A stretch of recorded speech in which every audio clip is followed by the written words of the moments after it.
लोग थोड़ा सा ध्यान इस चीज पे विशेष दीजिएगा। ये सब ऐसा आर्टिकल है जो भाग 5 के अंतर्गत जो भी आता है ना, भाग 5 के अंतर्गत जो कि उसमें संघ होता है यानी केंद्र के बारे में हम पढ़ते हैं, उससे रिलेटेड हर एग्जाम में 1 से 2 अनुच्छेद जरूर रहता है। ये माइंड में सेट कर लीजिए, अभी नहीं जानते हो तो सेट कर लीजिए, जरूर रहता है। और एसआई का नोटिफिकेशन आज कल परसों 2-3 दिन के अंदर अंदर हर हाल में आएगा, ठीक है, हर हाल में आ जाएगा, ये समझ लीजिए। क्योंकि रक्षा विभाग के द्वारा जो है वो फॉरवर्ड कर दिया गया, यानी गृह मंत्रालय के द्वारा जो है सौंप दिया गया है कि 2356 वैकेंसी लगभग में, ठीक है, जो आने की संभावना है। तैयारी में जितना कर रहे हैं अभी से ही कोशिश करिए थोड़ा सा इंक्रीज कर दें, ठीक है। तो उसके अंतर्गत देखते हैं भाग 5 स्टार्ट भी होता है अनुच्छेद 52 से लेके 151 तक, और जिसमें अनुच्छेद 52 में कहा गया है भारत का एक राष्ट्रपति होगा। अनुच्छेद 53 में क्या कहा गया ये बताइएगा। देखिए, हाँ, राष्ट्रपति कार्यपालिका का प्रधान होगा, अनुच्छेद 53 के अकॉर्डिंग है। अनुच्छेद 54 की बात करें तो अनुच्छेद 54 में क्या हो जाएगा, राष्ट्रपति का निर्वाचन हो जाएगा, यानी निर्वाचन करने की बात है। और राष्ट्रपति का निर्वाचन प्रणाली की बात करें या प्रक्रिया की बात करें तो अनुच्छेद 55 हो जाएगा। निर्वाचन और निर्वाचन प्रक्रिया या प्रणाली में अंतर है, ध्यान रखिएगा। राष्ट्रपति का निर्वाचन 54, निर्वाचन प्रक्रिया प से 55, ध्यान रखिएगा। प्रक्रिया या प्रणाली होगा तो 55 हो जाएगा। और राष्ट्रपति का निर्वाचन प्रणाली जो होता है, प्रक्रिया होता है, वो किस आधार पे मत होता है तो एकल संक्रमणीय पद्धति पे आधारित चुनाव होता है राष्ट्रपति का। ये राष्ट्रपति का जो है एक बोला जाए तो समान अनुपातिक प्रणाली होता है, यानी कि ये एक तरह से अप्रत्यक्ष निर्वाचन ही होता है, ठीक है। क्या हुआ, देखिए बताते हैं आपको हम। अगर वोट तो डायरेक्ट यानी कहने का मतलब एक अप्रत्यक्ष ही चुनाव होता है, क्योंकि हम लोग जो जनता, अगर जो जनता के द्वारा चुनाव होता है वो प्रत्यक्ष होता है।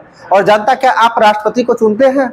नहीं ना चुनते हैं। आप यहाँ से एमपी एमएलए को चुनते हैं, यानी जो है लोग संसद को चुनते हैं, या फिर जो से बोले विधायक को चुनते हैं, वो सभी जो है राष्ट्रपति को चुनता है, ठीक है। वो अप्रत्यक्ष होना चाहिए और एकल संक्रमणीय पद्धति पे आधारित चुनाव होता है। 55 हो गया। 56 की बात करते हैं। अनुच्छेद 56 में क्या है, अनुच्छेद 56 में जब चुन लिया है तो उसका कार्यकाल की बात करते हैं, तो कार्यकाल हो जाएगा 56 में कार्यकाल के बाद जब चुन ले, कार्यकाल खत्म होगा तो फिर से बनेगा। इसका मतलब पुनः दोबारा जो है, यानी दोबारा नियुक्ति जो होता है वो किस अनुच्छेद के अकॉर्डिंग, 57 के अकॉर्डिंग। और दोबारा नियुक्ति किस आधार पे होगा, तो जब उसमें योग्यता होगा तब ना, तो 58 अनुच्छेद में क्या हो जाएगा, योग्यता हो जाएगा। और जब चुना गया है, करें योग्यता जब है उसमें, तो उसका कुछ ना कुछ दशा होगा, कुछ ना कुछ स्थिति होगा जो 59 में होगा। और जब वो चुना गया है, सब कुछ उसका सही चल रहा है, सब कुछ सारा स्थिति सही चल रहा है, तब उसका क्या होगा, शपथ होगा, जो कितना अनुच्छेद में, 60 में शपथ होगा। जब शपथ ले लिया है तो इसका मतलब राष्ट्रपति रूप में काम करेगा, तो उसको हटाने की बात की जाएगी तो महाभियोग 61 में हो जाएगा। यहाँ तक समझे हैं? देखिए थोड़ा सा लॉजिक बना के याद रखिएगा। ट्रिक इसका बहुत सारा होता है, ठीक है, समझे। ट्रिक भी होता है, ट्रिक भी कहिएगा तो बता देंगे, लेकिन उसमें भी आपको याद रखना ही पड़ेगा। राकानी, ठीक है, सॉरी, पकानी कोका दुयो दशम होता है। पकानी कोका दुयो दशम, इससे क्या होता है, पॉपुर पद हो जाता है। कहाँ से, कार्यपालिका का प्रधान होगा। लेकिन कहीं कहीं आप फंस जाए, कार्यपालिका का प्रधान करें या फिर कार्यकाल करें, ठीक है। इसके लिए आपको याद रखना पड़ेगा। तो प से राष्ट्रपति का पद, का से हो जाएगा कार्यपालिका का प्रधान, नी से निर्वाचन, ठीक है, पकाने का काम खत्म हो गया, ठीक है। इसका बताए कोका, तो को फॉर कोटा होता है, यानी निर्वाचन कोटा जो होता है, यानी निर्वाचन की प्रक्रिया होता है, वो हो जाएगा को से, यानी अनुच्छेद 55 हो जाएगा। 56 में बात करें तो टा जो है क्या बताए, को का, फिर अगला का से क्या हो जाए, कार्यकाल, 57 कार्यकाल हो गए। फिर इसको बताए दुयो, सॉरी 56 ना, फिर आगे बताए दुयो दशम, तो दू से दोबारा निर्वाचन 57, यो से योग्यता 58, ठीक है, दुयो खत्म हो गया। 10 से दशा होता है जो कि 59 में, 100 से शपथ होता है जो कि 60 में, 9 से महाभियोग होगा जो कि 61 में। यहाँ तक समझ गए? ये ट्रिक छोड़िए, आप आपको एक लॉजिक वे में बताए, अगर ऐसे याद कर लिए तो सब परमानेंट रहेगा। एक बार फिर से बोर नहीं होइएगा सिर्फ, ठीक है, याद हो गया। चलिए लास्ट में एक बार रिवाइज करवाएंगे, ठीक है। चलिए आगे देखते हैं। तब तक भारत की प्रथम महिला राष्ट्रपति के रूप में कौन बनी थी, प्रतिभा देवी सिंह पाटिल बन गई थी, ठीक है। बताएगा केवल ऐसे जो है कौन से राष्ट्रपति बने थे जिसके निर्वाचन में दूसरे चक्र की मतगणना करना पड़ा था, तो समझिए बीबी गिरी, नाम से ही पता चलता है जब कोई चीज गिर जाएगा तो फिर से उठाना पड़ेगा। वही चीजें बीबी गिरी यानी क्या होगा, दूसरे चक्र की मतगणना यानी दोबारा मत को जो है गणना करना पड़ा था बीबी गिरी के काल में। आगे बताएगा, एक जो है एक क्या बोलते हैं, लगातार 2 बार उपराष्ट्रपति तथा 1 बार राष्ट्रपति बनने वाले व्यक्ति कौन थे? तो एस राधाकृष्णन हो जाएंगे। ठीक है, 2 बार उपराष्ट्रपति और 1 बार राष्ट्रपति। और एस राधाकृष्णन जो है उपराष्ट्रपति बनने से पूर्व कहाँ के राजदूत थे? तो रूस सोवियत संघ के राजदूत थे। यहाँ तक क्लियर होगा। चलिए आगे देखते हैं। बताएगा, डॉक्टर राजेंद्र प्रसाद भारत के प्रथम राष्ट्रपति थे और वो कितने कार्यकाल के लिए राष्ट्रपति बने? 2 कार्यकाल के लिए बने थे। ठीक है, आगे बताना है, डॉक्टर राजेंद्र प्रसाद राष्ट्रपति बने थे तो वो जो है किनको हराकर बने थे, यानी दूसरे स्थान पे कौन थे? दूसरे स्थान पे यानी जो से होता है ना, आप किसी को हरा, अभी वर्तमान में कौन है? द्रौपदी मुर्मू। द्रौपदी मुर्मू किसको हरा के बने हैं? यशवंत सिन्हा को हरा के बने हैं ना। उसी तरह से डॉक्टर राजेंद्र प्रसाद भी, यदि चुनाव हुआ था पहली बार राष्ट्रपति के लिए, तो दूसरे स्थान पे कौन आए थे? केटी शाह हो जाएंगे। सही है सर, केटी शाह।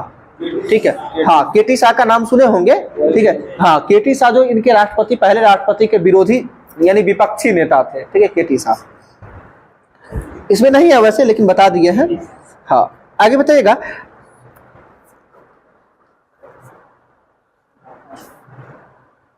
राष्ट्रपति का क्षमादान का शक्ति किस अनुच्छेद के अकॉर्डिंग होता है? अनुच्छेद 72 के अकॉर्डिंग होता है क्षमादान की शक्ति। ठीक है, कल एक क्वेश्चन पूछे थे कि किसी अनुदान की मांग राष्ट्रपति के सिफारिश पर ही की जाएगी अन्यथा नहीं, किस अनुच्छेद में कहा गया है? 113 का 3 के तहत नहीं कहा गया था। ठीक है, यानी 3 साथ है, समझिए। कुछ आप लोग अपने मन में जो है ना टोन बनाइएगा उसको याद करने का। अब चाहे हम क्या बोले, किसी अनुदान की मांग जो है राष्ट्रपति के सिफारिश पर ही की जाएगी, ये किस आर्टिकल में है? तो 113 के 3 के अंतर्गत है। ठीक है,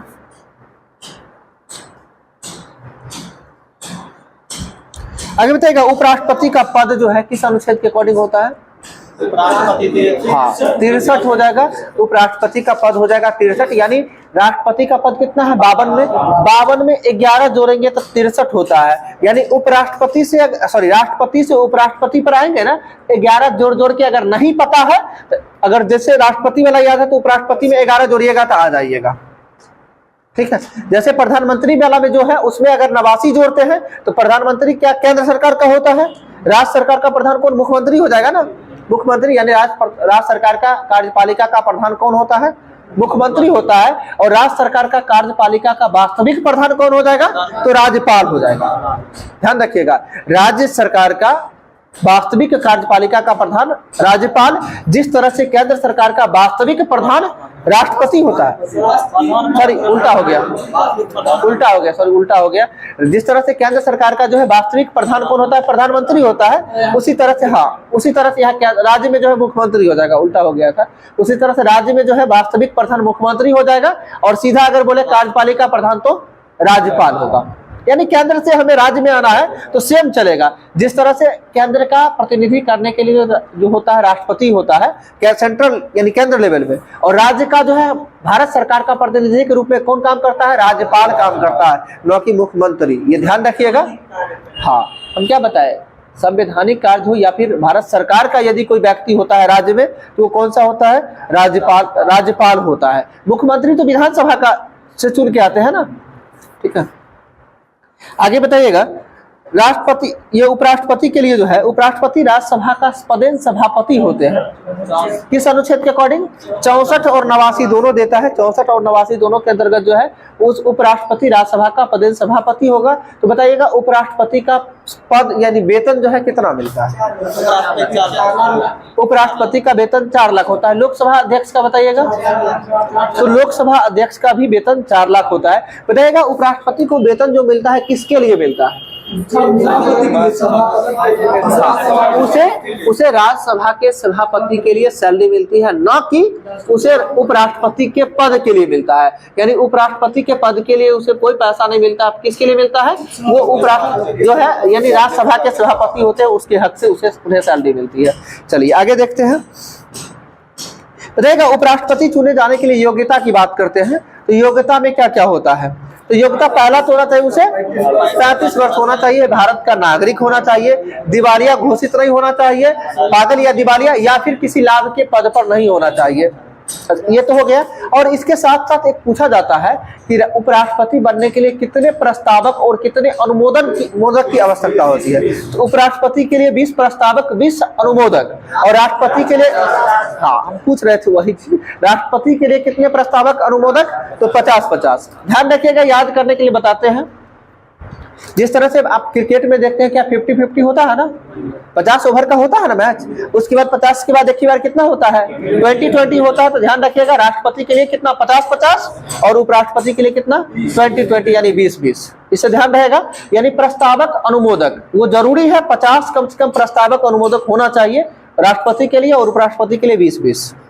आगे देखते हैं, उपराष्ट्रपति के लिए निर्वाचन के लिए जो है निर्वाचक मंडल जो है किस अनुच्छेद में होता है, निर्वाचक मंडल अभी जस्ट बताए हैं। 55 में 11 जोड़ेंगे कितना, 66। तो 66 अनुच्छेद 66 में ही है उपराष्ट्रपति के लिए निर्वाचक मंडल, ठीक है, 66 अनुच्छेद 66 में। जिस तरह से आप 64 बोले हैं, तो राष्ट्रपति के बारे में हम क्या बोले थे, राष्ट्रपति कार्यपालिका का प्रधान होता है ना, किस अनुच्छेद के अकॉर्डिंग, 53 में 11 जोड़ते हैं तो कितना होता है, 64 होता है। लेकिन उपराष्ट्रपति किसका होता है, राज्यसभा का सभापति होता है, तो कितना 53 में 11 जोड़ने पे 64 आ रहा है ना। बस सिर्फ एकदम हम 11 को काम करना है, ठीक है। आगे बताइए, उपराष्ट्रपति की पदावधि, अब आर्टिकल किस अनुच्छेद के अकॉर्डिंग है ये बताना है। थोड़ा सा सोचिए, देखिए हमेशा बोल रहे हैं, हर जगह रटा हुआ पॉइंट नहीं ध्यान में आएगा, ठीक है। 67 हो जाएगा ना सब, इसे सिंपल है। राष्ट्रपति का हम कार्यकाल बताया अनुच्छेद 56 में कार्यकाल है, तो 56 में 11 जोड़ते हैं तो क्या होता है, 67 होता है। तो उपराष्ट्रपति का कार्यकाल अनुच्छेद 67 के अकॉर्डिंग है। ये आपको कहीं भी लिखा हुआ या आज से पहले कभी नहीं सुने होंगे 11 जोड़ने वाला, 89-90 जोड़ने वाला पता होगा। 11 वाला क्या है, 53-11, जिस तरह से 53-11 करते हैं 64 तो सभापति हो गया। इसी तरह से 56-11 कितना 67, तो कार्यकाल हो जाएगा।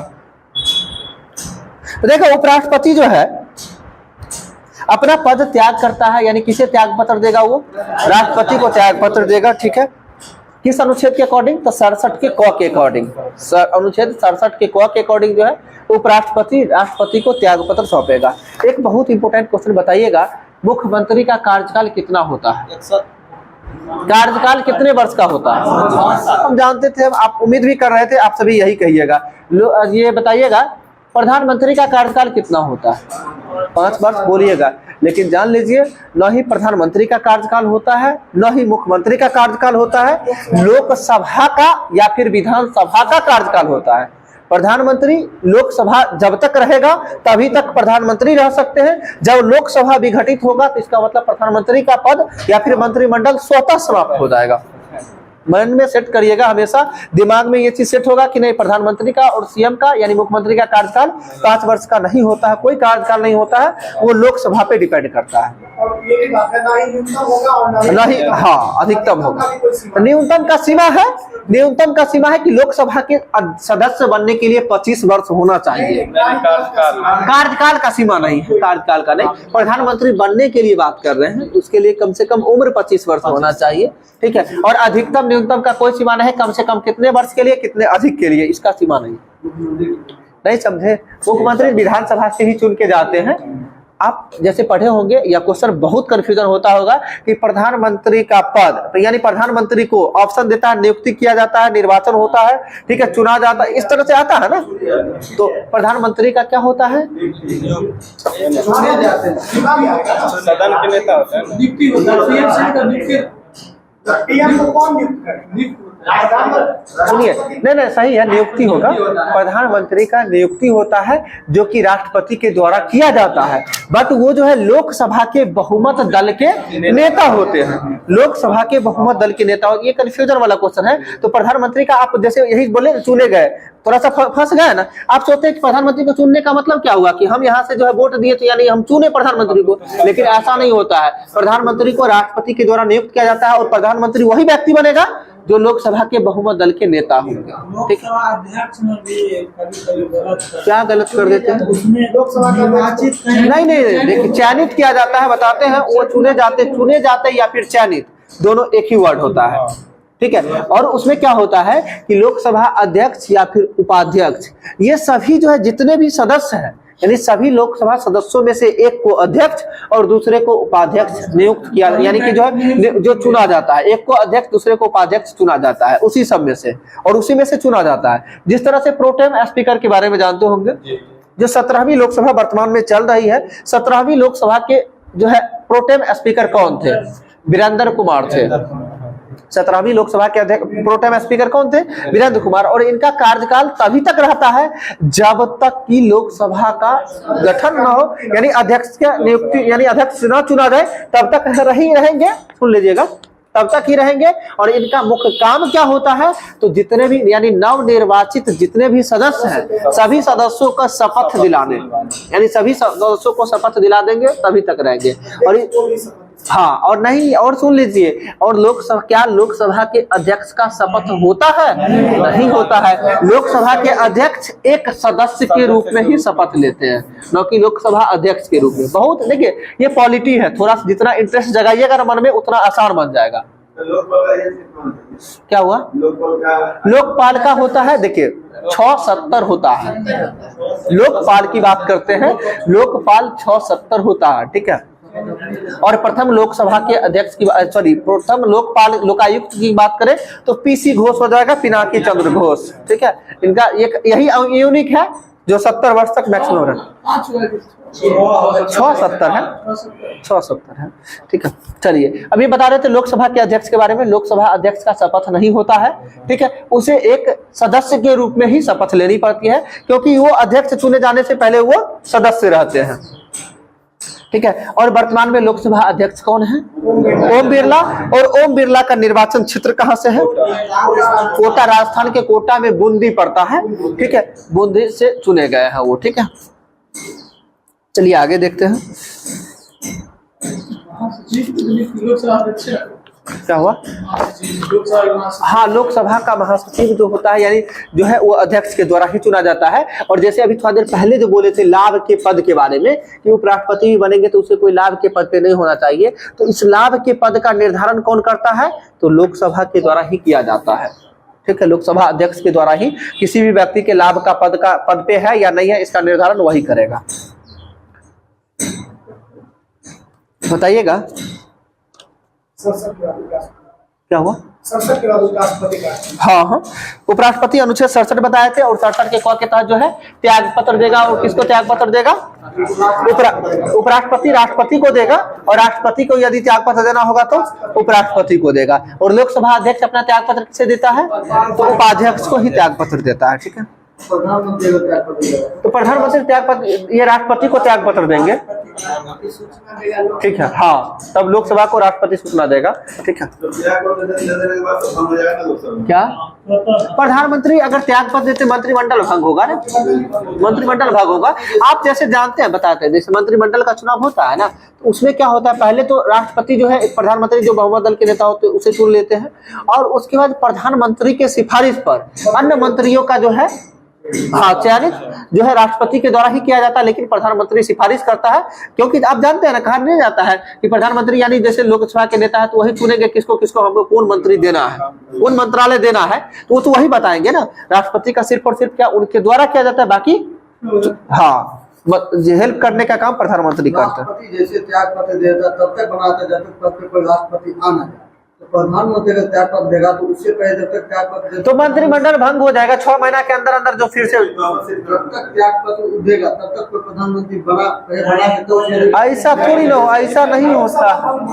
लोकसभा उसमें भंग हो जाएगी, मंत्रिमंडल भंग हो जाएगा, और उसमें से फिर से जो है चुना जाएगा। ठीक है, क्योंकि आप प्रधानमंत्री को नहीं ना चुनते हैं, आप लोकसभा के जो है सदस्य को चुनते हैं, जिसे सांसद बोलते हैं। सांसद को आप चुनते हैं, फिर सांसद में जो है वहां फिर जो है लोकसभा के बहुमत दल के नेता जो होते हैं उन्हें बनाया जाता है प्रधानमंत्री। ठीक है, और कोई दिक्कत है? ठीक है। और राष्ट्रपति का क्या होता है, राष्ट्रपति का पद यदि खाली होता है तो उसके नीचे जो है उपराष्ट्रपति राष्ट्रपति के रूप में कार्य करेंगे, और यदि उपराष्ट्रपति का भी पद खाली होता है तो उस स्थिति में भारत के जो है मुख्य न्यायाधीश जो होंगे, सुप्रीम कोर्ट के मुख्य न्यायाधीश, वो उस स्थिति में काम करेंगे। और ऐसा एक बार हो चुका है। और बनने एकमात्र जो है मुख्य न्यायाधीश बनने वाले जो राष्ट्रपति के रूप में तो एम हिदायतुल्लाह बने थे। ठीक है, क्या कार्यवाहक राष्ट्रपति के रूप में जो है 3 लोग थे। ठीक है, बीबी गिरी, बीडी जत्ती और एम हिदायतुल्लाह कार्यवाहक राष्ट्रपति के रूप में 3 हो जाएंगे। लेकिन एक ऐसा स्थिति जिस स्थिति में जो है भारत के मुख्य न्यायाधीश को भी राष्ट्रपति बनने का गौरव प्राप्त हुआ था, और वो व्यक्ति थे एम हिदायतुल्लाह। चलिए आगे देखते हैं। देखिए, उपराष्ट्रपति अपने पद की अवधि समाप्त हो जाने पर तब भी पद धारण करता रहेगा जब तक कि उसका उत्तराधिकारी पद धारण न कर ले। कहने का मतलब उपराष्ट्रपति यदि पद से, ये त्यागपत्र की बात नहीं कर रहे हैं, यदि उसकी पद की अवधि समाप्त, त्यागपत्र की बात नहीं कर रहे हैं, यदि उपराष्ट्रपति का पद का अवधि समाप्त हो जाता है या फिर राष्ट्रपति के पद का अवधि समाप्त हो जाता है, उस स्थिति में वो तब तक काम करेंगे जब तक कि दूसरा व्यक्ति ना बन जाए। ठीक है, तब तक वो रहेंगे। तो उपराष्ट्रपति तब तक रहेंगे। ये किस अनुच्छेद के अकॉर्डिंग है, तो अनुच्छेद 67 के गौ के अकॉर्डिंग होता है। अनुच्छेद 67 के गौ के अकॉर्डिंग उपराष्ट्रपति तब तक उपराष्ट्रपति के रूप में काम करेंगे जब तक उसका उत्तराधिकारी पद पे न ग्रहण हो, यानी पद पे न आ जाए। आगे बताइएगा, राष्ट्रपति के पद खाली रहने पर उपराष्ट्रपति राष्ट्रपति की हैसियत से कार्य करता है, किस अनुच्छेद में कहा गया है? अनुच्छेद 65 में ही है ये चीज। ठीक है, अनुच्छेद 65 में ही है कि यदि जो है राष्ट्रपति का पद यदि खाली है, उस स्थिति में राष्ट्रपति के हक से जो है उपराष्ट्रपति कार्य पे करेगा, और उसको वेतन भत्ता जो मिलेगा वो सारी सुविधाएं राष्ट्रपति वाला मिलेगा। ये ध्यान रखिएगा। उसको यदि उपराष्ट्रपति राष्ट्रपति के रूप में कार्य करेगा, भले ही कार्यवाहक राष्ट्रपति क्यों ना रहे, लेकिन उसे राष्ट्रपति की सारी सुविधाएं, सारी फैसिलिटी मिलेगी। क्या हुआ? तो वो कार्यवाहक न हो जाते हैं। तो कार्यवाहक का मतलब नहीं समझते, जैसे कि अति प्रभार मिलता है कि एक मंत्री रहते भी हैं, फिर भी दूसरा यदि खाली हो जाता है तो प्रभार मिल जाता है, तो वही कार्यवाहक कहलाता है। समझे? हाँ। और 6 महीने, अगले 6 महीने के अंदर अंदर फिर से चुनाव करवाना पड़ेगा और फिर से राष्ट्रपति के पद को भरना पड़ेगा। ये प्रक्रिया होता है। ये तो ग्राम पंचायत में भी होता है। यदि मुखिया यदि कुछ भी हो जाता है तो उस स्थिति में भी जो है 6 महीने के अंदर अंदर चुनाव करवाना पड़ता है। ठीक है, चलिए आगे बताइएगा। क्या 65 में उपराष्ट्रपति राष्ट्रपति के हैसियत से काम करेगा, अनुच्छेद 65। वेतन के हकदार नहीं होगा, राष्ट्रपति का कहीं एक ही जगह न मिलेगा। 65 में ही है। वेतन के बारे में चर्चा नहीं किया गया, वो हम अपने मन से बता रहे थे, इसमें नहीं लिखा हुआ है। वो हम अपने मन से बता रहे थे कि राष्ट्रपति के रूप में ही उसे वेतन भत्ता मिलता है। ठीक, आगे बताइए, प्रधानमंत्री में सबसे बड़ा कार्यकाल किस व्यक्ति का था? ठीक है, 16 वर्ष नहीं, लगभग 17 वर्ष ले लीजिए। 16 वर्ष 9 महीना 12 दिन। ठीक है, 16 वर्ष 9 महीना 12 दिन का कार्यकाल था सबसे लंबा, जिसका था डॉक्टर जवाहरलाल नेहरू का था। हाँ, दोनों पहला ही रह गए। ठीक है, अटल बिहारी वाजपेयी नहीं, राष्ट्रपति में बोल रहे हैं ना, बताते हैं। सबसे जाकिर हुसैन हो जाएंगे।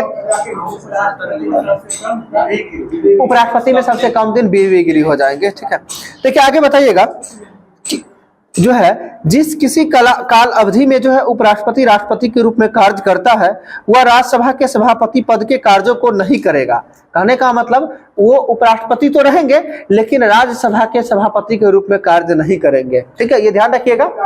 हाँ, यानी उसका कार्य जो है राज्यसभा के सभापति के जगह पे फिर उपसभापति उसको संभालेंगे।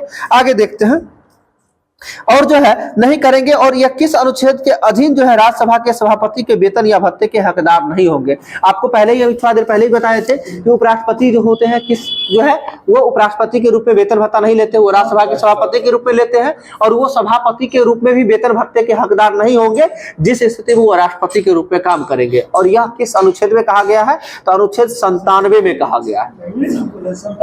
हाँ, अनुच्छेद 97 में हो जाएगा कि जो है उस वेतन भत्ते के हकदार नहीं होंगे वो राज्यसभा के सभापति के रूप में पैसा नहीं लेंगे। वो किस स्थिति में? अनुच्छेद 57 के 97 के अकॉर्डिंग, 57 बोला गया, 97 के अकॉर्डिंग। आगे बताइएगा प्रधानमंत्री और मंत्रिपरिषद के बारे में। तो मंत्रिपरिषद की नियुक्ति किस अनुच्छेद के अकॉर्डिंग है? 74। और मंत्रिपरिषद को जो है सलाह एवं जो है मतलब कहने का चलाने के लिए उसका हेड जो होगा वो प्रधानमंत्री होता है, जो किस अनुच्छेद के अकॉर्डिंग? 75 के अकॉर्डिंग। और प्रधानमंत्री की नियुक्ति कौन करेगा? राष्ट्रपति करेगा, ठीक है।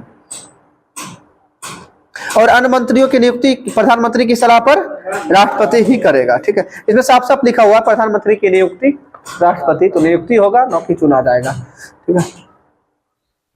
आगे बताइएगा 11वें संविधान संशोधन में यह अधिनियम में घोषित किया गया था कि जो है मंत्रिमंडल का प्रधानमंत्री सहित 15% अधिक से अधिक जो है लोकसभा के अधिक से अधिक होगा। 2003 हो जाएगा। 91वां संविधान संशोधन 2003 के तहत कहा गया था कि जो है लोकसभा के कुल सदस्यों की संख्या का जो है मात्र 15% टोटल मंत्रिमंडल में सदस्य होंगे, जिसे प्रधानमंत्री को लेकर, ठीक है। 15% से अधिक नहीं हो सकते। क्या हुआ? 12% है शायद, हाँ 12 को हो सकता है मंत्रिमंडल के साथ। राज्य में जो है अधिक से अधिक 12 को हो सकता है, या क्या है? 12 को मंत्री हो सकता है ना, कुछ है, लेकिन 12 कुछ है, उससे कम नहीं हो सकता। अच्छा 12, अच्छा देख लेते हैं आगे, घबराइए। कंफ्यूजन क्रिएट नहीं करना है, सब आएगा बारी बारी, पेशेंस रखिए ना। इतना हो जाएगा ना इंडियन पॉलिटी में। एक सप्ताह ने 10 दिन ज्यादा से ज्यादा समय दीजिए। 10 दिन के अंदर अंदर जो सेट अभी बना रहे होंगे ना, अभी भी जो सेट बना के आए होंगे, एक आध क्वेश्चन लगता है इसमें जरूर होगा, ठीक है, वो रहता ही है। और देखने के बाद सारा क्वेश्चन सब कुछ क्लियर हो जाएगा। आगे बताइएगा राष्ट्रपति के जो है, ये जो है मंत्री जो है अनुच्छेद 75 के 2 के अकॉर्डिंग जो है किसके प्रसाद पर्यंत काम करता है? हाँ, तो राष्ट्रपति के प्रसाद पर्यंत जो है पद को धारण करता है। और 75 के 3 के अकॉर्डिंग क्या है? तो मंत्री परिषद जो है लोकसभा के प्रति उत्तरदायी होता है। इसमें भी प्रश्न बनता है कि मंत्री परिषद सामूहिक रूप से किसके प्रति उत्तरदायी होता है? तो लोकसभा के प्रति। और व्यक्तिगत रूप से किसके प्रति उत्तरदायी होता है? तो राष्ट्रपति के प्रति। कैसे यार, दोनों में कंफ्यूजन भी होता है, ठीक है। सामूहिक रूप से आप देखिए, लोकसभा बोलते मात्र आ जाता है समूह आता है। लोकसभा में अधिकतम सीटों की संख्या कितना? 5। सभा मतलब क्या आता है? समूह ना।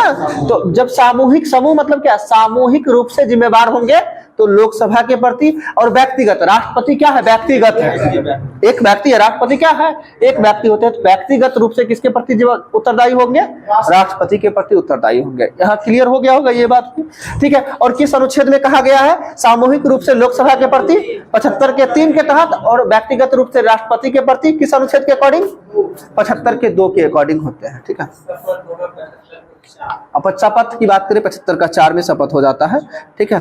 और पद छोड़ने की बात होता है जो है 75 का 5 हो जाता है। मंत्रिपरिषद में अगर शामिल होगा कोई सदन के सदस्य नहीं है तो वो 6 महीने से ज्यादा नहीं। हाँ, 6 महीना ज्यादा नहीं टिक सकता है, यानी 6 महीना के अंदर अंदर जो है अपनी सदस्यता को जो है ग्रहण करना पड़ेगा किसी भी एक सदन में। क्या? हाँ, जहाँ सदन की संख्या 40 होगी ना, वहाँ 12%। अच्छा,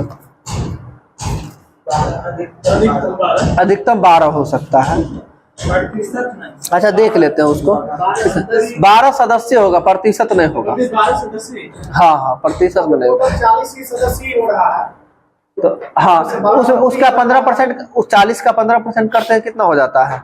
सेम रहता है, राज्य में भी सेम रहता है। राज्य में है जहाँ 40% राज्य में भी रहता है, लेकिन दिल्ली अखबार में है 10% रहता है। अरे ये समझ लीजिए, लोकसभा के 15% करिए, चाहे विधान परिषद या विधानसभा है तो विधानसभा के 15% करिए। वही 91वां संविधान संशोधन 2003 के तहत ही है ये, ठीक है।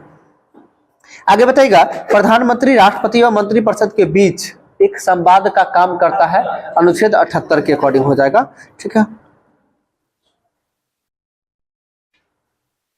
देखिए मंत्री कितने प्रकार के होते हैं?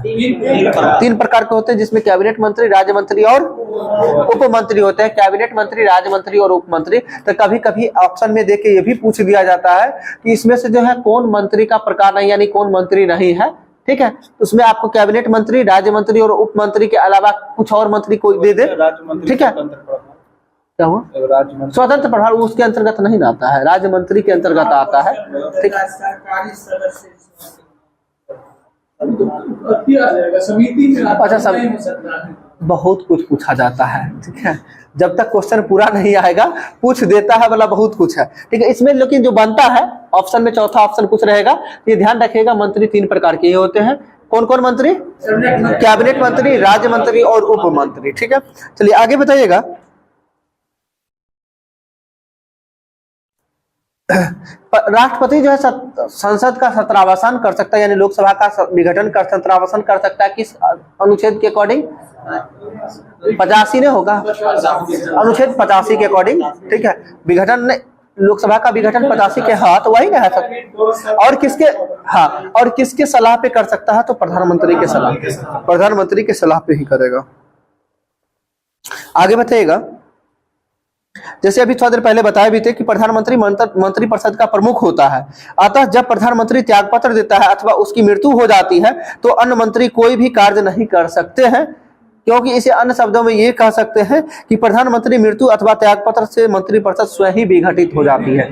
यानी अपने भाषा में कह दिए कि प्रधानमंत्री यदि त्यागपत्र दे, चाहे उनकी एकाएक डेथ हो जाती है, तो मंत्रिपरिषद स्वतः विघटित हो जाएगा, वो कुछ नहीं कर पाएगा, ठीक है। आगे बताइएगा।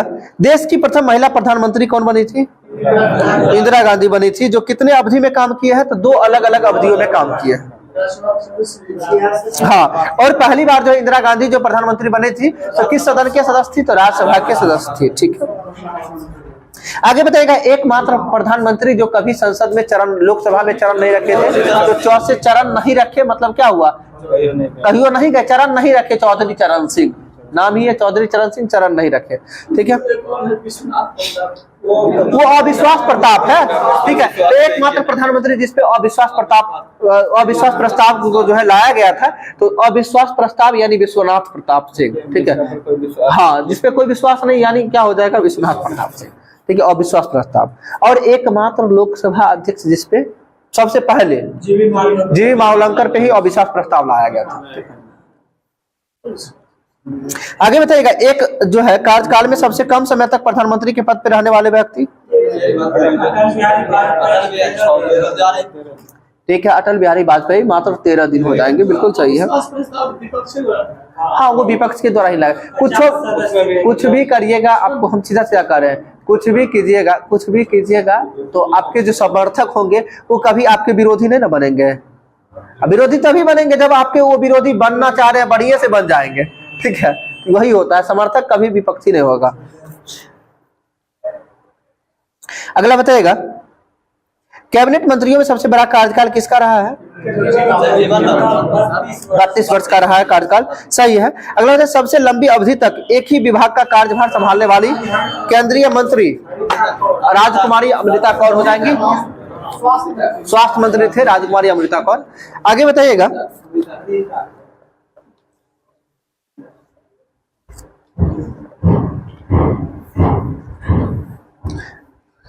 बताइएगा कौन से प्रधानमंत्री थे जिन्होंने पद ग्रहण करते समय विधानसभा का सदस्य थे?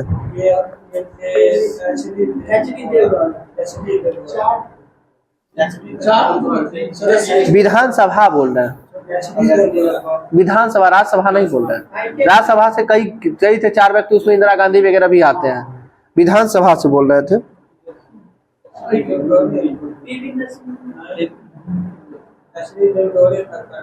रुकिएगा 1 मिनट। ये हो जाएगा राजीव गांधी, ठीक है। राजीव गांधी जो है ये विधानसभा के सदस्य थे, विधानसभा सदस्य जी। आप चेक कर लीजिएगा, तो एक बार चेक करिए तो थोड़ा सा। नहीं सॉरी, HD देवगौड़ा सही आंसर होगा, ठीक है।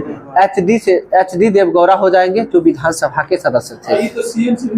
हाँ, और CM से PM भी बने थे, ठीक है। क्या हुआ? नहीं, वो बन सकते हैं, फिर बाद में हो जाता है, सब कुछ है सारा। हाँ, 6 महीना के बाद जो है राज्यसभा या लोकसभा के कहीं ना कहीं तो एक सदन में तो जाना पड़ेगा ना। हाँ, और विधानसभा से ही राज्यसभा जाते हैं। ऐसे भी ये सीधा सीधा समझ लीजिए ना कि प्रधानमंत्री तभी बनेगा जब तक वो लोकसभा में रहेगा। भले ही पहले वो जो भी सदन के हो, चाहे उच्च सदन के सदस्य हो, चाहे निम्न सदन के हो, चाहे विधानसभा के हो, चाहे विधान परिषद के हो, लेकिन बाद में उन्हें बनना पड़ेगा, ठीक है। राज्यसभा का भी सदस्य बनेंगे तो हाँ, काहे नहीं बन सकते हैं? और राज्यसभा से नहीं बने तो इंदिरा गांधी किससे बने थे? पहली बार तो राज्यसभा के सदस्य ही थे जो बने। जी ठीक, राजीव गांधी, मनमोहन सिंह सब तो वहीं से बने थे ना। बताइएगा।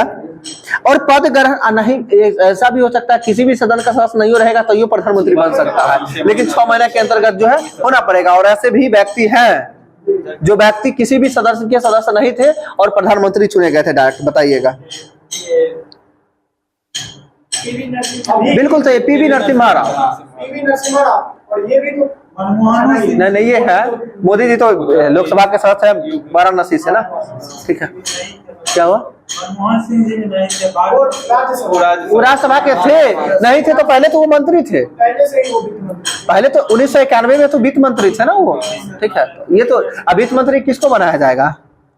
समझ सकते हैं, जब तक नहीं रहेंगे सभा का सदस्य नहीं होंगे तब तक कैसे बनेंगे।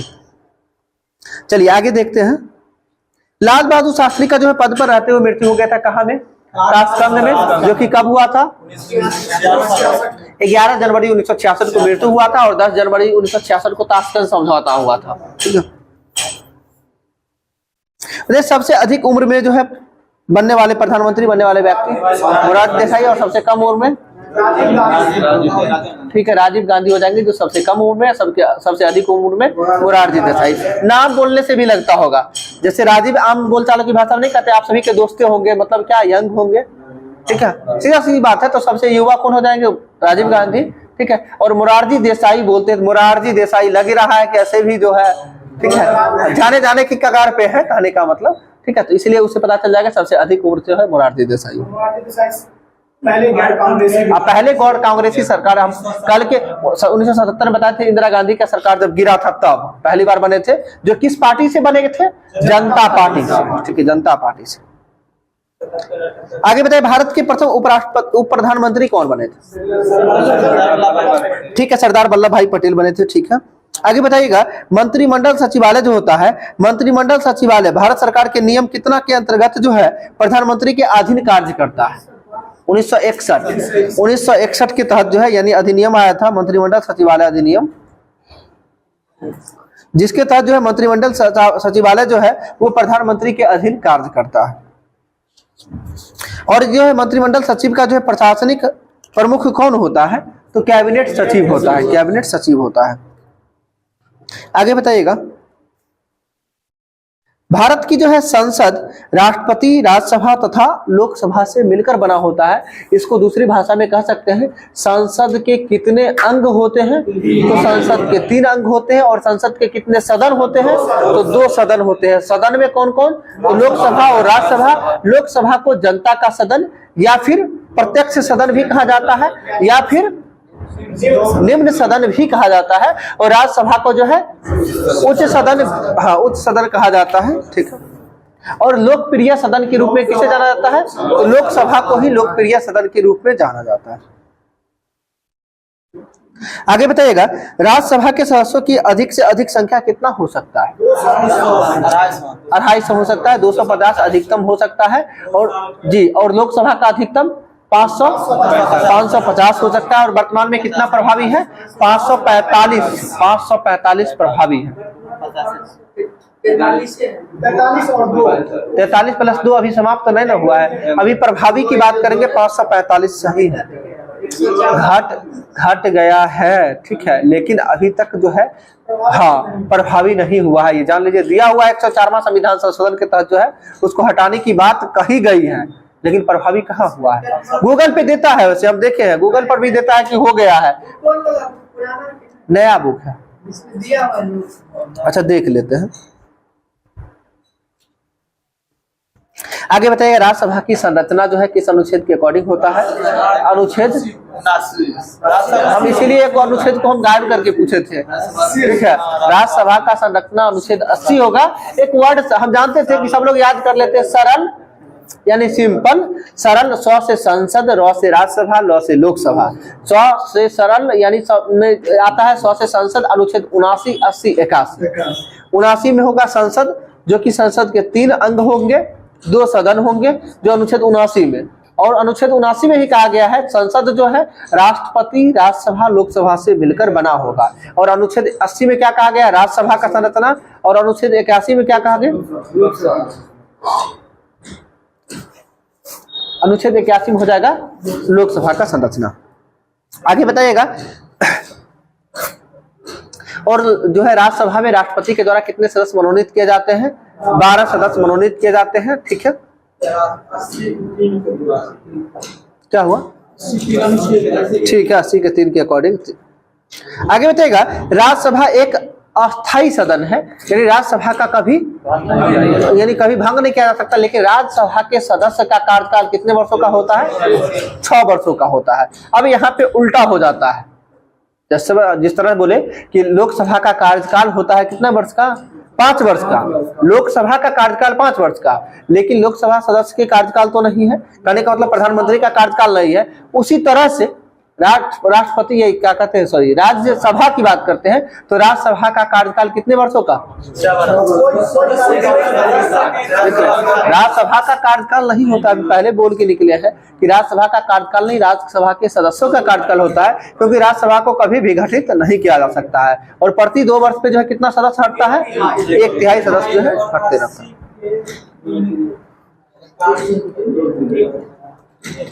83 के 1 के अकॉर्डिंग होता है। ठीक है, 83 के 1/3 होगा जी, 1/3 प्रति 2 वर्ष पे जो है सेवानिवृत्त होते जाते हैं, जो अनुच्छेद 83 के 1 के अकॉर्डिंग।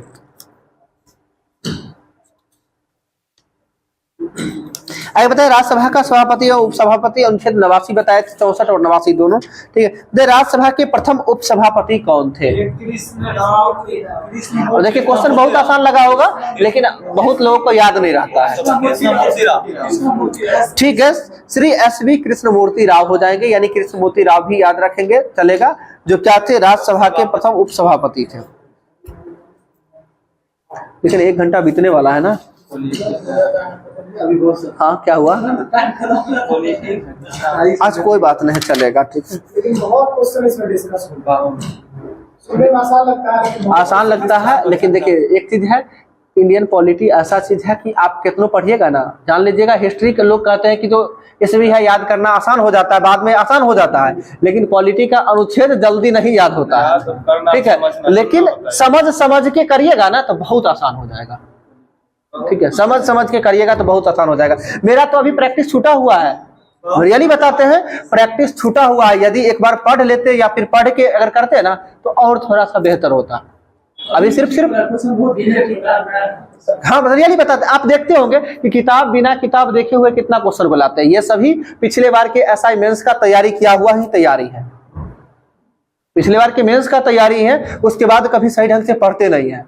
ठीक है, लेकिन अब थोड़ा बहुत जो है अभी पढ़ रहे हैं, तो अभी हिस्ट्री में लगे हुए हैं, क्योंकि हिस्ट्री का नोट्स तैयार कर रहे हैं, उसमें लगे हुए हैं। जब पॉलिटी में बढ़िया से तैयार कर लेंगे तो समझिए ये भी कंप्लीट हो जाएगा। यही चीज है, एक बार बढ़िया से पढ़ लीजिएगा ना, परमानेंट सेव हो जाएगा मेमोरी में। तैयारी एक के बार होता है। ठीक है, नहीं तो जान लीजिए हम लोग जीके DS जितना भागते थे ना, हमको लगता है कि 10-12 बार लूसेंट पढ़े थे, लेकिन कभी ये पता नहीं चला कि कहाँ पे क्या होता है, किसको संसद बोलते हैं। ऐसे ही पता रट के चल गया था 79, 80, 81। ठीक है, हाँ, लेकिन नहीं, अब तो धीरे धीरे अपने से लॉजिक आ जाता है ना। आप जितना चीजों को बार बार पढ़िएगा ना, जैसे मैथ का क्वेश्चन होता है, किसी क्वेश्चन को आज बना रहे हैं तो पूरा प्रोसेस से बनाना पड़ेगा, फिर कल होके उसी क्वेश्चन को बनाइएगा तो कुछ शॉर्ट होगा, परसों होके बनाइएगा कुछ शॉर्ट हो जाएगा, और 3-4 सप्ताह के बाद बनाइएगा ना, फिर लगेगा कि एक बार क्वेश्चन देखे आंसर पर पहुंच जाइएगा। वही चीज होता है, तो चीजों को बार बार यदि करिएगा तो अपने आप आसान हो जाएगा। आगे बताइएगा, उपसभापति का पद रिक्त होना या फिर पद त्याग और पद से हटाया जाना किस अनुच्छेद के अकॉर्डिंग होता है। हम उपसभापति की बात करते हैं, सभापति नहीं। अनुच्छेद 90, ठीक है, अनुच्छेद 90 के अकॉर्डिंग होता है उपसभापति का पद रिक्त होना या फिर पद त्याग और पद से हटाया जाना। कितना है, अनुच्छेद 90 के अकॉर्डिंग हो जाएगा। बताइएगा, जब सभापति या उपसभापति के बारे में बात करें तो पद से हटाने का जो है संकल्प विचाराधीन हो तो वह पीठासीन नहीं होगा, किस अनुच्छेद में कहा गया। अनुच्छेद 92, मतलब समझिएगा वो विराम होगा, पीठासीन नहीं होगा। मतलब क्या है, रुका हुआ विराम होगा। विराम से 20 से विराम, 20 से 92। लॉजिक से ध्यान रखिएगा। 92 की बात इसमें क्या है कि जब सभापति या उपसभापति के बारे में जो है ठीक है, यानी हटाने का हटाने का मतलब क्या है, जो हटाने का संकल्प जब विचाराधीन हो, यानी विचार में चल रहा है कि इसे हटाया जाए या ना हटाया जाए, मतलब क्या है, कोई स्थिति नहीं, यानी एक तरह से विराम की स्थिति में आ जाएगा। तो किस अनुच्छेद के अकॉर्डिंग में होगा, अनुच्छेद 92 में होगा कि विचाराधीन होगा तो वो पीठासीन नहीं होंगे, यानी पद धारण नहीं कर सकते हैं। ठीक है, आगे बताइएगा, मंत्रिपरिषद जो है ये किसके प्रति उत्तरदायी नहीं होता, तो राज्यसभा के प्रति उत्तरदायी नहीं होता है। तो मंत्रिपरिषद किसके प्रति उत्तरदायी होता है, व्यक्तिगत रूप से बोलेंगे तो राष्ट्रपति और सामूहिक रूप से लोकसभा के प्रति उत्तरदायी होते हैं। आगे बताइएगा, लोकसभा में जो होता है कोरम जानते हैं कितना होता है, 1/10 होता है, और यह किस अनुच्छेद के अकॉर्डिंग है, अनुच्छेद 100, सीधा याद रखिएगा 100 में है। ठीक है, कोरम।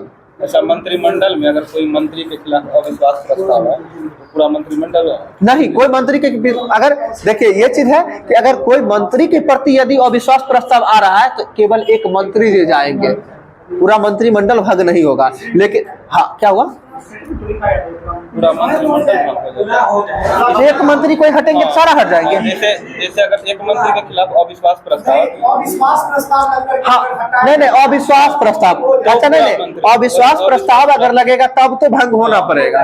ठीक है, ऐसे अगर बर्खास्त कर दे या फिर कुछ ऐसा होता है उस स्थिति में नहीं होगा। तो ऐसा तो सब मंत्री पर कुछ न कुछ केस है ही है। ठीक है, लगभग जितने मंत्री है सब पे 2-4-5 वो केस है ये है। ठीक है, लेकिन उन पे अविश्वास प्रस्ताव सिद्ध नहीं ना होता है, क्योंकि लोकसभा और बहुमत दल के नेता सब एक होते हैं, तो कभी सिद्ध होगा नहीं। अविश्वास प्रस्ताव यदि लाया जाता है, और अविश्वास प्रस्ताव कैसे लाया जाएगा, तो सब मिलके अपने में सब मिलके उस पर चाहेगा तभी होगा। ठीक है, नहीं तो आज तक सुने हैं एक ही प्रधानमंत्री के पीछे लगा था कौन, विश्वनाथ प्रताप सिंह, जो विश्वास मत प्राप्त करने में जो है असफल हो गए थे। ठीक है, बाकी उनके बाद किसी पे नहीं लगा है, क्योंकि उसके बाद 60 गार्ड की सरकार चलती है।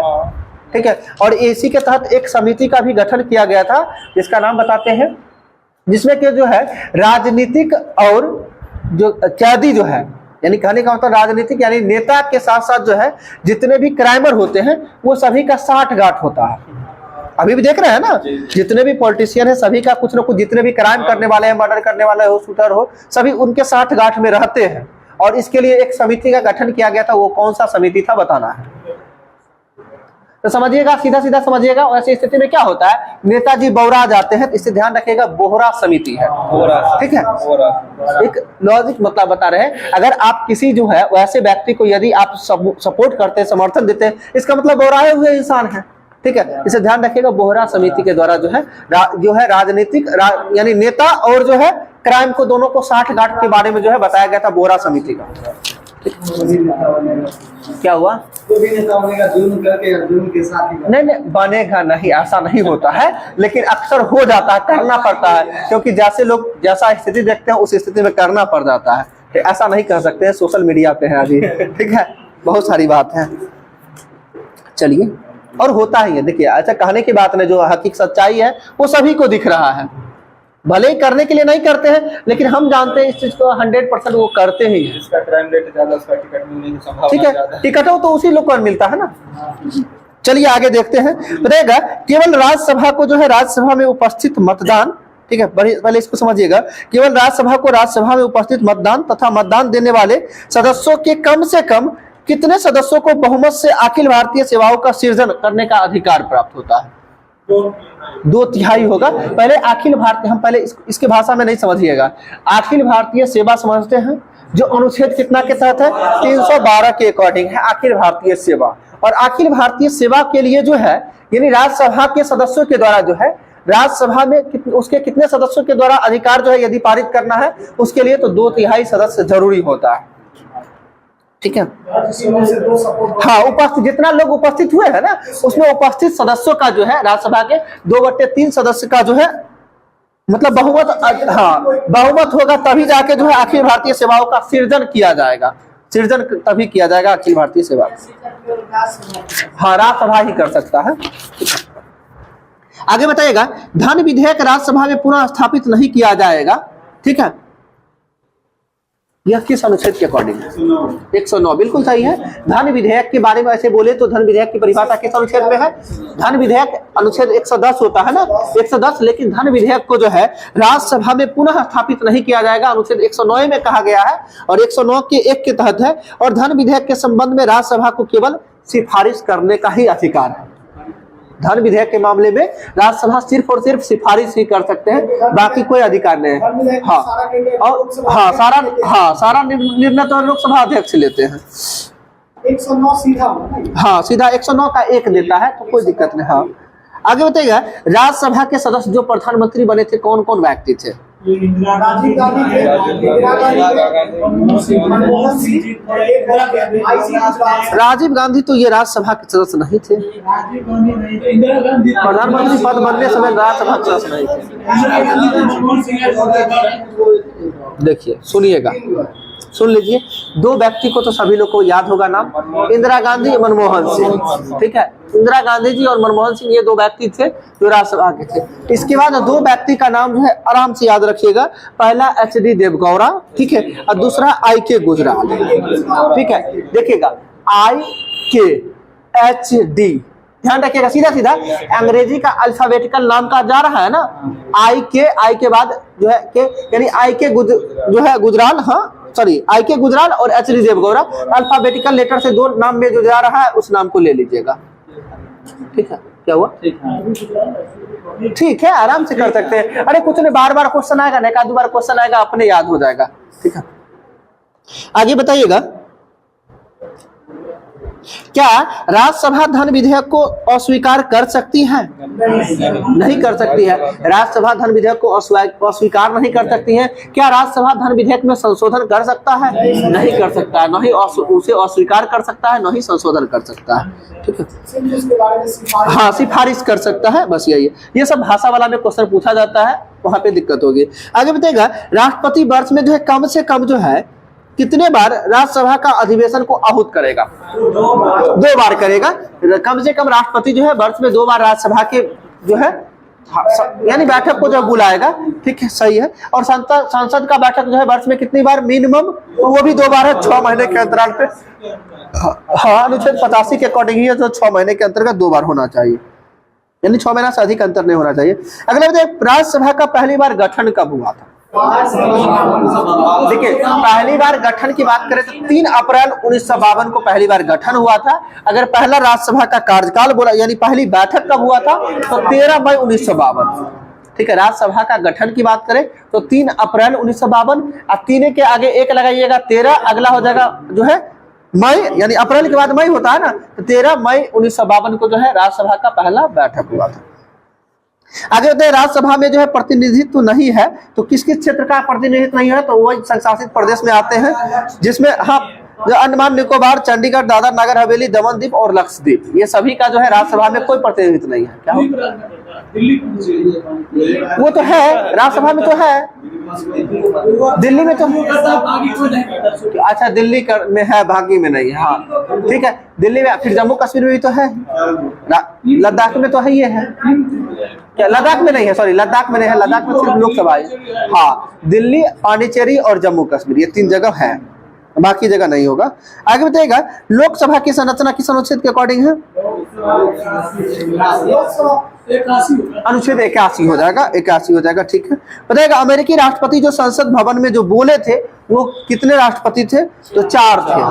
ठीक है, अंतिम में आए थे जो बराक ओबामा हो जाएंगे, जो बोलने वाले हो जाएंगे। इससे पहले आए थे boss Barack Obama, boss Bill Clinton. ठीक है, बिल क्लिंटन कब आए थे? 2000 में, और बराक ओबामा कब आए थे? 2010 में। और सबसे पहले कौन आए थे?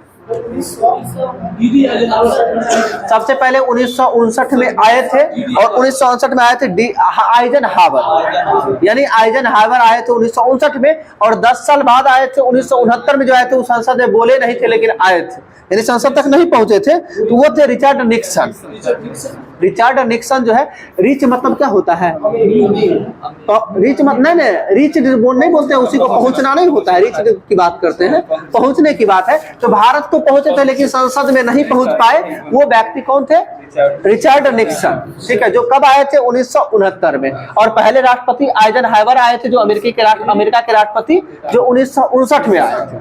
ठीक है, 10-10 साल का आंकड़ा वाला हम बताए आपको, ठीक है। 1959 और 1969 ये याद हो गया होगा कि पहला अमेरिकी राष्ट्रपति जो आए 1959 में आइजनहावर, ठीक है। और दूसरे जो है 10 साल के बाद 1969 में जो आए थे, कौन आए थे? Richard Nixon. वो संसद तक नहीं पहुंचे थे, तो बोलेंगे कहां से?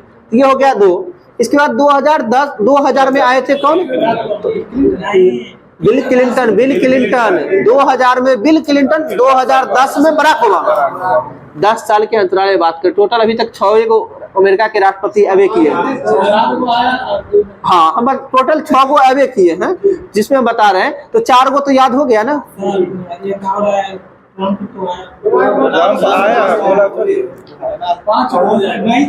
इसमें नहीं जोड़ा, हाँ 5 हो जाएगा। डोनाल्ड ट्रंप कब आया था? 2000 ये 19 में आया है, इससे पहले ही आया था, 2019 में आया था डोनाल्ड ट्रंप। तो ये देखिए, ये डोनाल्ड ट्रंप तो नहीं वाला होगा, ये हो ही गया, याद ही रहेगा। हम 4 को पहले याद करवाए, कैसे कैसे इसको समझे। पहला 1959 आइजनहावर, 10 साल बाद 69 में रिचर्ड निक्सन। का मतलब क्या है? रिच यानी मतलब पहुंच नहीं पाए। रिच मतलब क्या होता है? रिच मतलब पहुंचना होता है, यानी भारत तो पहुंचे लेकिन संसद में नहीं गए। तो ये रिचर्ड निक्सन 59-10-69। फिर बताए आपको बिल क्लिंटन 2000 में और बराक ओबामा 2010 में, ठीक है। ये क्लियर हो गया 4।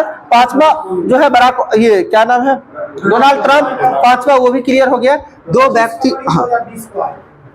2020 को आए थे, ठीक है। ये डोनाल्ड ट्रंप 25 फरवरी 2020 को आए थे।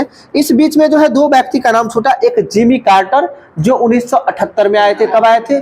जिमी कार्टर 1978 में। और एक व्यक्ति है जॉर्ज डब्ल्यू बुश जो कि 2006 में। तो जॉर्ज डब्ल्यू बुश जो है कब आए थे? 2006 में। और जिमी कार्टर कब आए थे? 1978 में आए थे, ठीक है। ये 7 का 7 ध्यान में हो गया। 1-2 बार खुद से पढ़िएगा, ज्यादा कमांड होगा, ठीक है। हाँ, टोटल 7 ही आए हैं अभी तक। आगे बताइएगा, मूल संविधान में जो है लोकसभा की सदस्य संख्या कितना निश्चित किया गया था?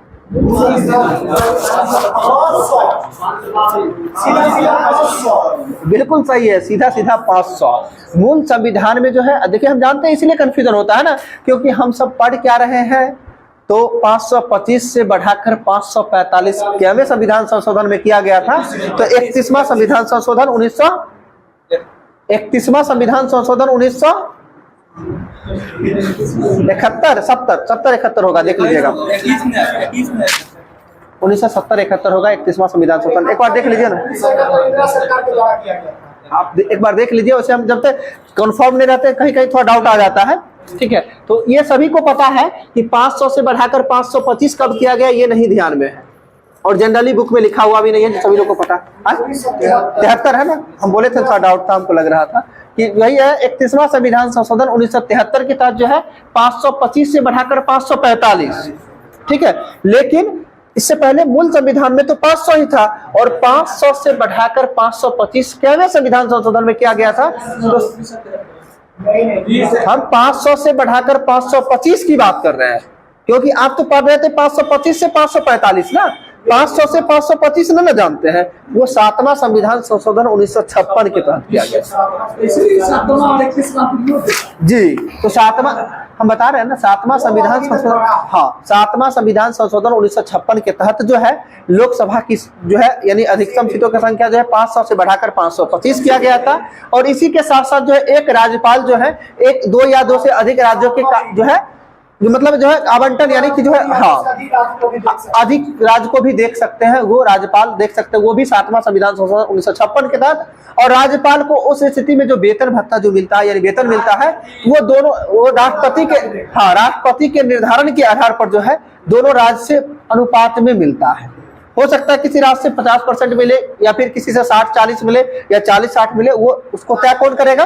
राष्ट्रपति तय करेगा। लोकसभा की सीट को निश्चित कर दिया गया था 84वां संविधान संशोधन, हाँ 2003 के तहत, जो कि 2026 तक तो है वही रहेगा। उसके बाद चलिए आगे देखते हैं क्या हुआ।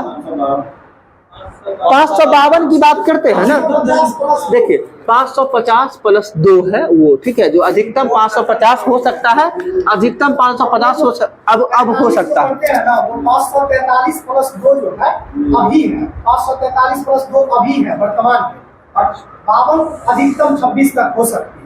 ये देखिए 2026 तक ये सीमित रहेगा, उसके बाद बढ़ सकता है, बढ़ेगा ही, वो तय है अब, क्योंकि जनसंख्या के आधार पे होता है तो वो बढ़ाना ही पड़ेगा। ठीक है, क्या हुआ? और सेंसस के बाद हाँ हाँ हाँ, ये जनगणना हो जाएगी, इसके बाद हर हाल में जो है ये 2026 तो आने ही वाला है। क्या हुआ? हाँ 1971 के जनगणना के आधार पे अभी तक चल रहा है, उसके बाद यानी जनगणना का आधार वर्ष तो 1971 ही है। आगे बताइएगा, नए परिसीमन के बाद जो है लोकसभा में अनुसूचित जातियों के लिए जो है 84 स्थान एवं अनुसूचित जनजाति के लिए कितना आरक्षण आरक्षित किए गए हैं? तो 47 किए गए हैं। ठीक है, यानी नए परिसीमन की बात करते हैं जो कि कब, तो जो है ये अनुच्छेद 330 में। क्या हुआ?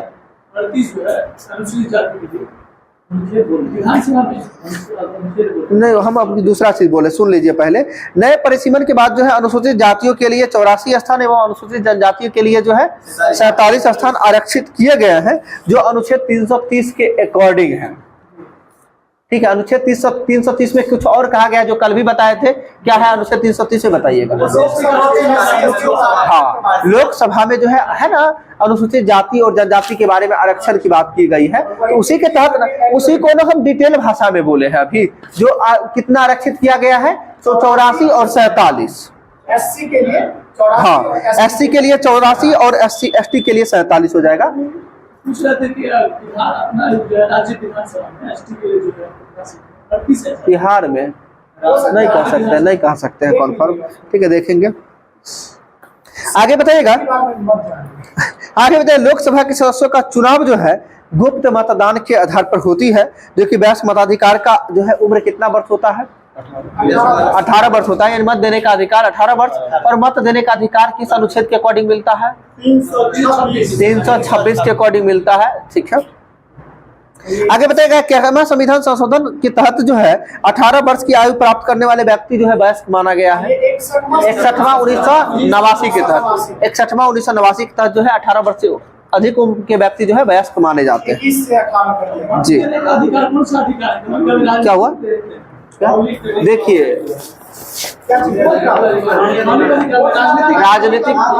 राजनीतिक अधिकार सही है। ठीक है, बहुत ऐसा मतलब जितना भी कंफ्यूजिंग पॉइंट है वो सभी को हम तैयार कर रहे हैं। ठीक है, परेशान होने की जरूरत नहीं है। हम एक चीज हम बता रहे हैं, अभी तक बता रहे हैं, क्यूज तभी वेस्ट हो सकता है जब एग्जाम में जो चीज पूछा जा रहा है और जहां पे कंफ्यूजन होता है उस चीज को क्लियर किया जाए। ठीक है, और जितना भी कंफ्यूजिंग पॉइंट है, आप हिस्ट्री में जो भी लोग बैच में क्यूज कर रहे हो तो या पहले से देख रहे होंगे, पता करिएगा उनसे, जो भी कंफ्यूजन के कारण गलत हो रहा होगा वो अब गलती नहीं होता होगा। ठीक है, तो मेन है कंफ्यूजन जहां जहां पे होता है, हम कोशिश कर रहे हैं उस सभी पॉइंट को जो है एक जगह करके बताने का। ठीक है, चलिए आगे देखिएगा। अभी कोरम बताए थे कि लोकसभा का कोरम जो होता है 1/10 होता है, जो अनुच्छेद 100 बताए थे, और 100 के 3 में आ जाता है, लेकिन 100 ही भी याद रखिएगा, कोई दिक्कत नहीं है, क्योंकि कभी कभी ऑप्शन में सीधा 100, 101, 102, 103 देता है, कभी कभी फंसाने के लिए 101 का 1, 2, 3 लगा देता है। ठीक है, तो 100 का 3 हो जाएगा लोकसभा का कोरम, और कोरम 1/10 जो कि कितना होता है? 55 हो जाएगा। 55, इसमें भी लोग ज्यादातर गलती करते हैं, ऑप्शन में 50, 55 जरूर रहता है, लोग 50 मार के निकल जाते हैं, वहां पे गलती हो जाती है। ये ध्यान रखना है कि लोकसभा का कोरम कितना होगा? 55 हो जाएगा। ठीक है, और किसी भी विधेयक के लिए जो होता है उसमें 50 हो जाता है, कहीं पे 50 भी है। आगे बताइएगा, संसद के संयुक्त बैठक जो है किस अनुच्छेद के अकॉर्डिंग? 108 के अकॉर्डिंग होता है। बुलाता कौन है? राष्ट्रपति बुलाता है, और उसकी अध्यक्षता लोकसभा अध्यक्ष करता है। ठीक है, और संसद के जो है यानी संयुक्त अधिवेशन कुल कितने स्थितियों में बुलाया जाता है? टोटल 3 हो जाएगा। टोटल 3 स्थिति में जो है संयुक्त अधिवेशन को बुलाया जाता है। क्या क्या, थोड़ा सा ध्यान से समझिएगा। पहला होता है कि दूसरे सदन द्वारा विधेयक को यदि अस्वीकार कर लिया गया है तो उस स्थिति में भी संयुक्त बैठक को राष्ट्रपति बुला सकता है। ध्यान से समझिएगा, अगर दूसरे सदन जो है यदि किसी भी जो है विधेयक को अस्वीकार कर लिया है तो उस स्थिति में संयुक्त बैठक बुलाया जाएगा। ये पहला हो गया। दूसरी बात की, विधेयक पर जो है किए जाने वाले संशोधनों के बारे में जो है दोनों सदन को जो है अंतिम रूप से असहमत हो गए हैं। यदि दोनों सदन अंतिम रूप से असहमत हो गए हैं तो उस स्थिति में भी जो है संयुक्त बैठक बुलाया जाएगा, ताकि सबको एक जगह बैठाए और समझाए बुझाए। नहीं समझे मेरी बात को? ठीक है, अगर दोनों सदन के द्वारा जो है असहमति जाहिर कर दी गई है, तो उस स्थिति में भी जो है संयुक्त बैठक को बुलाया जाएगा। ठीक है, ये क्लियर हो गया होगा। पहला क्या होगा कि दूसरे सदन के द्वारा जो है अस्वीकार कर लिया, उस स्थिति में भी। दूसरी बात क्या हुआ कि दोनों सदन को जो है द्वारा अस्वीकार किया गया, उस स्थिति में भी बुलाया जाएगा। और तीसरी बात क्या होती है, इसको भी समझ लीजिएगा। तीसरा होता है कि दूसरे सदन को विधेयक प्राप्त होने की तारीख से उसके द्वारा विधेयक पारित किए बिना 6 माह से अधिक समय बीत गया हो। अगर दूसरा सदन विधेयक पारित नहीं कर रहा है, बात को समझ लीजिएगा, दूसरा सदन यदि विधेयक को पारित नहीं कर रहा है और समय जो है 6 महीना से अधिक बीत गया है, तो उस स्थिति में भी जो है राष्ट्रपति संसद के दोनों सदनों को बुला सकता है, यानी संयुक्त बैठक बुला सकता है। तीनों स्थिति समझ गए होंगे अपने भाषा में। पहला क्या हुआ, दूसरे सदन के द्वारा अस्वीकार कर लिया गया है, उस स्थिति में भी। दूसरा क्या बताया, दोनों सदन यदि अस्वीकार करते उस स्थिति में भी। और तीसरा क्या है, दूसरे सदन के द्वारा जो है यदि नहीं होता है टालने का समय कि ठीक है 10 दिन के बाद हो जाएगा, 15 दिन के बाद हो जाएगा, उस ऐसा करते करते 6 महीना समय यदि बीत जाता है, तो उस स्थिति में भी जो है संसद के संयुक्त बैठक को राष्ट्रपति बुला सकता है। और लोकसभा अध्यक्ष अध्यक्षा किस अनुच्छेद के अकॉर्डिंग, 118 के 4 के अकॉर्डिंग करेंगे। चलिए आगे बताइएगा। संसद से जो है लंबित विधेयक सदनों के सत्रावसान के कारण जो है व्यक्तिगत यानी समाप्त नहीं होता है। कहने का मतलब जो है संसद से जो है लंबित विधेयक है वो सदनों के सत्रावसान, यदि संसद के सदन का सत्रावसान हो जाता है तो ये नहीं, इसका मतलब ये नहीं होता है कि वो विधेयक जो है स्वतः समाप्त हो जाएगा, वो समाप्त नहीं होगा। ये किस अनुच्छेद में कहा गया, अनुच्छेद 107 में कहा गया है। कल एक अनुच्छेद बताए थे संसद सदस्य का विशेषाधिकार, जो अनुच्छेद 105, संसद सदस्य का विशेषाधिकार अनुच्छेद 105 के अकॉर्डिंग होगा। और अनुच्छेद 107 में क्या कहा गया है कि कोई भी यदि संसद का सत्रावसान हो गया है, इसका मतलब ये नहीं है कि जो विधेयक पहले से लंबित था वो विधेयक समाप्त हो जाएगा, वो समाप्त नहीं होगा 107 में।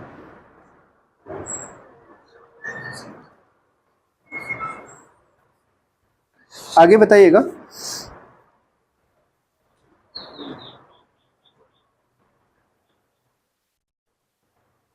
धन विधेयक के संबंध में लोकसभा का निर्णय जो है अंतिम निर्णय होता है, यानी धन विधेयक के संबंध में जो है किसका अंतिम निर्णय होता है, तो लोकसभा का अंतिम निर्णय होता है। ठीक है, और धन विधेयक के मामले में क्या संयुक्त बैठक को बुलाया जा सकता है, क्योंकि अभी आपको पहले बढ़िया से बता दिए हैं। ये समझ लीजिए, इससे इतना क्वेश्चन आपको क्लियर हो जाएगा ना कि एग्जाम में सीधे कुछों के लिए कुछ भी पॉइंट दे देगा, कह देगा कि क्या इसके लिए संयुक्त अधिवेशन बुलाया जा सकता है, तो सीधा 3 के अलावा कोई कारण नहीं हो सकता है। तो धन विधेयक के मामले में भी जो है संयुक्त अधिवेशन नहीं बुलाया जा सकता है। ठीक है, और आगे हम बताए थे अभी थोड़ी देर पहले 50 वाला बात बोल रहे थे ना कि जो है जैसे लोकसभा का कोरम 55 होता है, बाद में लोकसभा का कोरम कितना होता है, 55 होता है। लेकिन यदि किसी संसद के सदस्य पे अविश्वास प्रस्ताव पारित करना होता है तो उस स्थिति में कम से कम कितने सदस्यों का प्रस्ताव, 50 सदस्य का साइन होना आवश्यक होता है। ठीक है, ये क्लियर हो गया होगा, 50 और 55 दोनों। ठीक है, आगे बताइएगा। भारत के संविधान में जो है किसी भी अविश्वास प्रस्ताव का कोई उल्लेख है या नहीं, ये बताना है। तो संविधान में अविश्वास प्रस्ताव का कोई उल्लेख नहीं है। ठीक है, क्योंकि अगर संविधान में उल्लेख होता तो अविश्वास प्रस्ताव किस अनुच्छेद के अकॉर्डिंग होता है, क्या कभी पढ़े हैं, नहीं पढ़े, तो इसका मतलब संविधान में उल्लेख नहीं है। जिस तरह से योजना आयोग के बारे में बोला जाता है कि योजना आयोग कैसा निकाय है, तो संवैधानिक निकाय है नहीं ना, है तो गैर संवैधानिक निकाय बोलते हैं, यानी संविधान में इसकी कोई चर्चा नहीं की गई है। ठीक है, अगर इसी तरह से निर्वाचन आयोग के बारे में बोला जाता है तो निर्वाचन आयोग है ना संवैधानिक आयोग, क्योंकि संविधान में चर्चा है इसकी किस अनुच्छेद के अकॉर्डिंग, 324 से लेकर 329 के अकॉर्डिंग निर्वाचन की व्यवस्था है। आगे बताइएगा। लोकसभा के पदाधिकारी में जैसे होते हैं अध्यक्ष तथा उपाध्यक्ष, किस अनुच्छेद के अकॉर्डिंग, तो लोकसभा के अध्यक्ष तथा उपाध्यक्ष अनुच्छेद 93 के अकॉर्डिंग होता है। ठीक है, क्या हुआ, और अनुच्छेद 92 में क्या बताए थे, विचाराधीन जब रहेगा जब राज्यसभा का सभापति तो पीठासीन नहीं होगा, वो 92 में था। ठीक है, अब देखिए इतना जो है ना, थोड़ा सा जोर दीजिएगा ना दिमाग पे, तो मन में कुछ ना कुछ जरूर आ जाएगा। ठीक है, तो समझ लीजिएगा पूरा जो है ना, कल लोकसभा में भी थोड़ा कर देंगे कल ही। ठीक है, और कल का टॉपिक जो है भारत का महान्यायवादी, ठीक है, भारत की संचित निधि, और इसके साथ साथ जो है भारत का नियंत्रक महालेखा परीक्षक, और इसके साथ साथ आकस्मिक निधि। यानी कहने का मतलब टोटल 20 तक टॉपिक कंप्लीट करना, 20 तक नहीं होगा 19 तक करिएगा। ठीक है, कितना, अभी रुक जाइएगा 1 मिनट। कल से जो है टॉपिक 15 से लेके 19 तक कर लीजिएगा, यानी 4 टॉपिक इसमें लेना है लूसेंट में, ठीक है। 15, 16, 17, 18, 19, ठीक है। छोटा छोटा पॉइंट है, सब आराम से एक बार कम से कम पढ़ लीजिएगा, ठीक है। और समझ लीजिए ये किसी क्लास से आपको कम नहीं होगा, जिस तरह से आप पढ़ रहे होंगे या कहीं भी जाके पढ़ते हैं ना, उससे कहीं पे कम नहीं होगा, जहां तक उससे ज्यादा मिलता होगा, ठीक है। कहीं भी जाइएगा तो मन में जो क्वेश्चन होगा ना, उस क्वेश्चन को आप नहीं पूछ सकते हैं, नहीं पूछ सकते, वो डाउट हमेशा रहेगा, ठीक है। तो यहाँ पे डाउट क्लियर करना है, थोड़ा सा पेशेंस रखिएगा, घबराइएगा नहीं। हम सोचे थे कि 10-10 पेज को लेके चलेंगे, लेकिन हमसे वो चीज नहीं हो सकता है, छोड़ छोड़ के चलो कि जितना भी है, जो जरूरत का चीज है उतना करें। क्रांतिक तारांकित प्रश्न और तारांकित प्रश्न,